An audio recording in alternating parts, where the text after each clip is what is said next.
తమ సమస్యల పరిష్కారానికి కేబినెట్ సబ్ కమిటీ సమావేశం ఏర్పాటు చేయాలంటున్నారు ఉద్యోగులు. ఇక హెల్త్ కార్డులు, 317 జీవో, పెండింగ్ బిల్లుల సమస్యలు పరిష్కరించాలంటున్నారు. పెండింగ్ డీలును ఇవ్వాలంటున్నారు.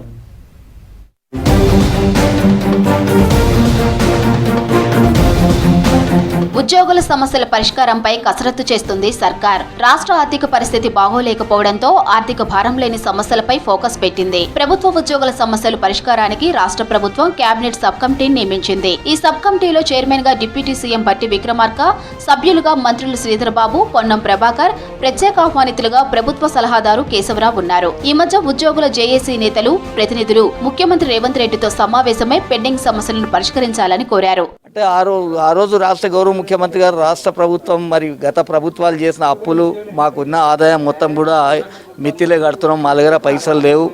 రాష్ట్ర ప్రభుత్వ ముఖ్యమంత్రిగా నేను కూడా మీ కుటుంబ సభ్యునే, నాకు కూడా రూపాయి మీకు ఇవ్వాలనే ఉంది. కానీ రాష్ట్ర ఖజానా నెల అయితే మరి 5,000 కోట్లు 4,000 కోట్లు ఖాళీ అప్పులకే కడుతున్నాం కాబట్టి ఇంట్రెస్ట్లకు కడుతున్నాం. కేబినెట్ సబ్ కమిటీ త్వరగా తమ సమస్యలు పరిష్కరించాలంటున్నారు ఉద్యోగ సంఘాల నేతలు. హెల్త్ కార్డుల మంజూరు, పెండింగ్ బిల్లుల విడుదలతో పాటు అగ్రికల్చర్ మార్కెటింగ్ కమిటీ, లైబ్రరీ, వైద్య విధాన పరిషత్ ఉద్యోగులకు జీవో 10 ద్వారా జీతాలు చెల్లించాలంటున్నారు. వీఆర్ఓ వ్యవస్థను పునరుద్ధరించడంతో పాటు కేజీబీవీ కాంట్రాక్ట్ టీచర్లకు మినిమం టైం స్కేల్ ఇవ్వాలంటున్నారు. ఉద్యోగ సంఘాలుగా మా సమస్యలు చెప్పంగానే మరి 3 గంటలు ఓపికగా విని మరి సబ్ కమిటీ వేయడం జరిగింది.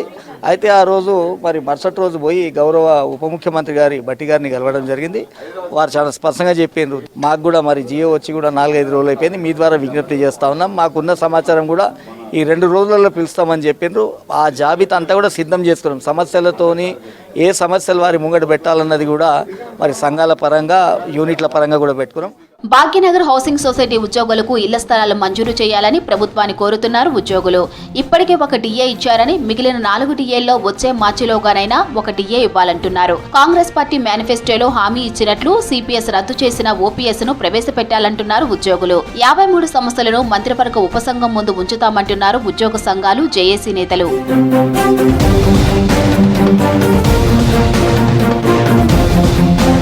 ఆర్థిక పరిస్థితి బాగోలేని పరిస్థితుల్లో ఉద్యోగుల డిమాండ్ల పరిష్కారం ప్రభుత్వం సవాల్గా మారింది.